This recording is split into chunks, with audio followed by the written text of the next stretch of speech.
Cushing's Bookshelf, episode 32.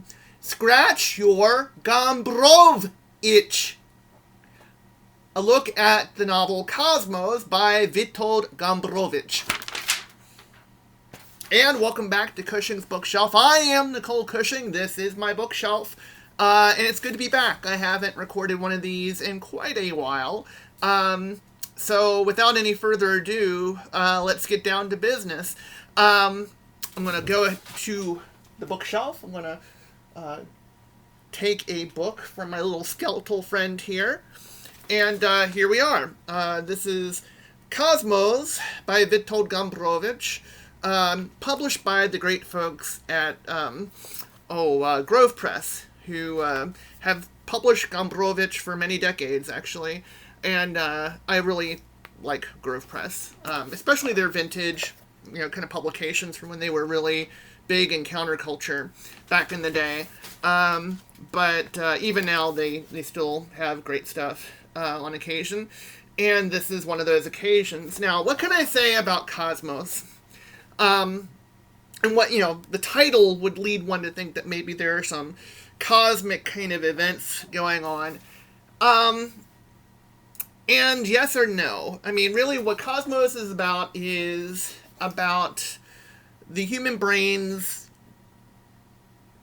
basic hunger to find patterns in unrelated stimuli.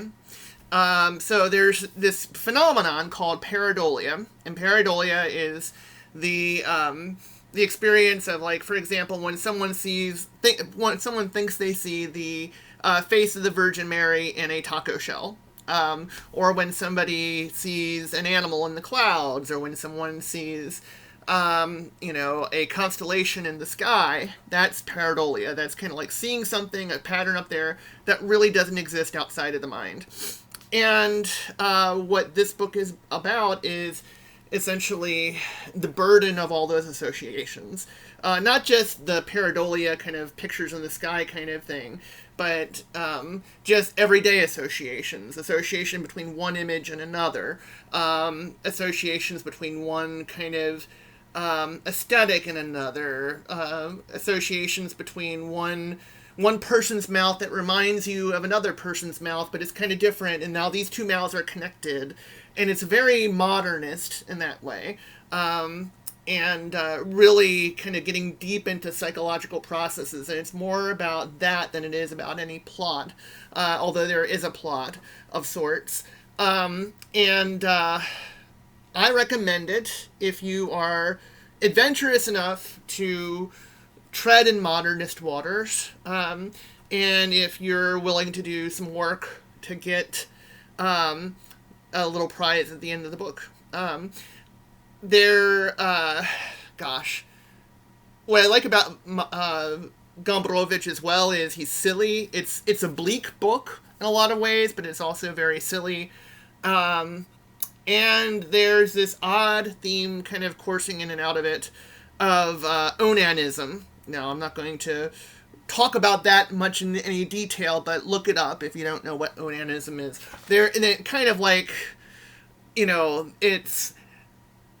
You could say the book is partially about mental masturbation. There you go. I just solved it for you. It's about, you could say the book is about mental masturbation, but then there's also, like, references to physical masturbation, too, and it's just kind of like this interesting, but it all makes sense, if that makes, well, it doesn't really all make sense. It does and it doesn't, and it's about the weight of things that the weight of all the patterns kind of weighing down on us, and also about the weight of a patternless, meaningless existence. So with that, I'll say it's, praised as a sly, funny,